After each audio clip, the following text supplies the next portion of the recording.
नमस्कार लाडक्या बहिणींनो, लोकन्यूज 24 तास युट्यूब चॅनलमध्ये सर्व लाडक्या बहिणींचं हार्दिक स्वागत आहे।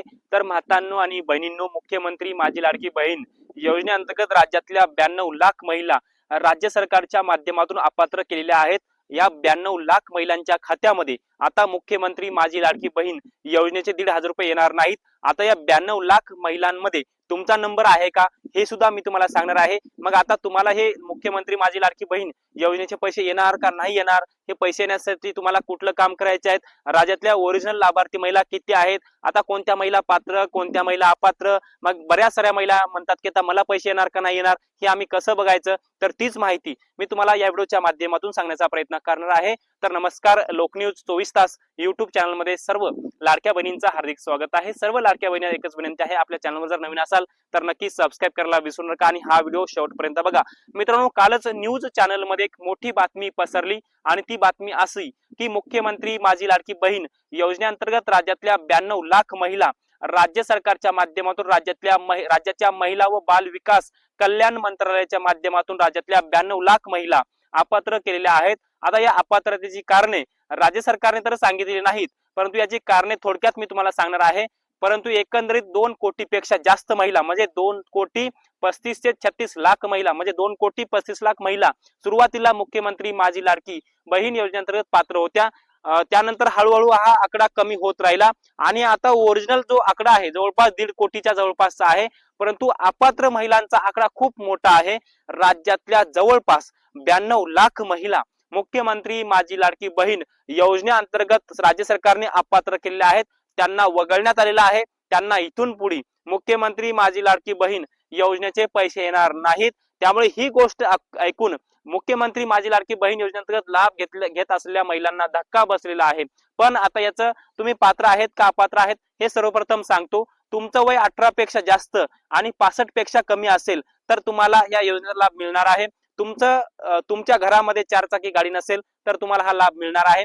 तुमचं उत्पादन 12 लाखापेक्षा कमी असेल तर तुम्हाला हा लाभ मिळणार आहे। तुम्ही जर इन्कम टॅक्स भरत नसाल तर तुम्हाला हा लाभ मिळणार आहे। परंतु तुमच्याकडे जर सरकारी नोकरी असेल, तुमच्या घरामध्ये कुणाला जर सरकारी नोकरी असेल, तुमच्या कुटुंबामध्ये जर कुणाला सरकारी नोकरी असेल तर तुम्हाला मुख्यमंत्री माझी लाडकी बहीण योजनेचा लाभ हा मिळणार नाही, हे स्पष्टपणे मी तुम्हाला या व्हिडिओच्या माध्यमातून सांगतो। राज्य सरकारचं नुकतंच पावसाळी अधिवेशन संपलेलं आहे आणि या पावसाळी अधिवेशन संपल्याच्या नंतर हा मोठा निर्णय मोठा झटका महिलांना मिळालेला आहे। परंतु राज्यातल्या ज्या 1.5 कोटी महिला ओरिजिनल लाभार्थी आहेत त्यांना मात्र या योजनेअंतर्गत पात्र ठेवलं जाणार आहे। त्यांना मात्र इथून पुढे सगळे हप्ते रेग्युलर 1,500 रुपयाने मिळणार आहेत आणि जो जून महिन्याचा थकीत हप्ता आहे तर ते उद्यापासून म्हणजे 15 जुलै पासून महिलांच्या खात्यामध्ये येण्याची शक्यता आहे। परंतु हे मोठं पाऊल महिला व बाल विकास कल्याण मंत्रालयाच्या माध्यमातून उचलण्यात आलेलं आहे। पण आता महिलांच्या मनामध्ये संभ्रम निर्माण झालेला आहे। आता तुम्ही केवायसी केली नसेल तर लवकरात लवकर केवायसी करून घ्या। आणि याचबरोबर आपण जर पाहायला गेलं तर महिलांच्या माध्यमातून विविध सोशल मीडियाच्या माध्यमातून विविध प्रतिक्रिया येत आहेत।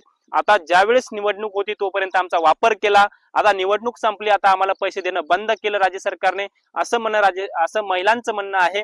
परंतु आता ज्या राज्य सरकारला जर असं किंवा सामान्य माणसाचं असं म्हणणं आहे, जर 92 लाख महिला अपात्र होत्या तर ज्यावेळेस फॉर्म भरताना तुम्ही काय केलं, तुम्ही झोपा काढल्या की काय? आता 92 लाख ज्या महिला तुम्ही म्हणताय की त्या 92 लाख महिलांमध्ये असे आहेत की ज्या पुरुषांनी सुद्धा मुख्यमंत्री माझी लाडकी बहीण योजनेचे फॉर्म भरलेले आहेत। मग 92 लाख जे अर्ज होते त्या 92 लाख अर्जांना तुम्ही आतापर्यंत पैसे दिले, मग ते 92 लाख अर्जांचे पैसे जे होते, जे जवळपास मोठ्या प्रमाणामध्ये हा आकडा मोठा आहे, हे पैसे सरकारचे वाया गेले। किंवा ज्या ओरिजिनल लाभार्थी होत्या त्याच महिलांना सुरुवातीपासून तुम्ही लाभ द्यायला पाहिजे होतं। ज्यावेळेस फॉर्म भरत असताना तुम्ही त्यांचे फॉर्म ऍक्सेप्ट का केले, हे सुद्धा प्रश्नचिन्ह सध्या या व्यवस्थेवर निर्माण होतंय आणि महिला व बाल विकास कल्याण मंत्रालयावरती हे प्रश्नचिन्ह निर्माण होत आहे। मग ज्यावेळेस तुम्ही फॉर्म भरत असताना हे सगळे अर्ज तुम्ही म्हणता की हे 92 लाख महिला अपात्र आहेत, मग अर्ज भरत असताना त्यांना तुम्ही पात्र का केलं, हा सुद्धा प्रश्न उपस्थित होतो। यावर काय वाटतं हे सुद्धा कमेंट बॉक्स मध्ये नक्की कळवा। परंतु ज्या ओरिजिनल लाभार्थी महिला आहेत त्या महिलांच्या खात्यामध्ये या हप्त्याचं वितरण सुरूच असणार आहे।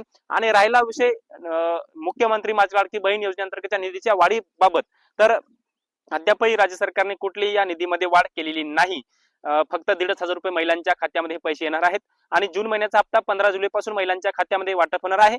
ज्या महिलांचा मे महिन्याचा हप्ता वाटप बाकी आहे, तर त्या महिलांच्या खात्यामध्ये मे आणि जून महिन्याचे हप्ते एकत्र येणार आहेत आणि ज्या 92 लाख महिला अपात्र झालेल्या आहेत त्यांसाठी ही बॅड न्यूज आहे. याबद्दल तुम्हाला काय वाटतं हे कमेंटमध्ये नक्की कळवा. या माहितीसह मी तुर्तास इथेच थांबतो. तोपर्यंत आपल्या सर्वांचे मनापासून धन्यवाद.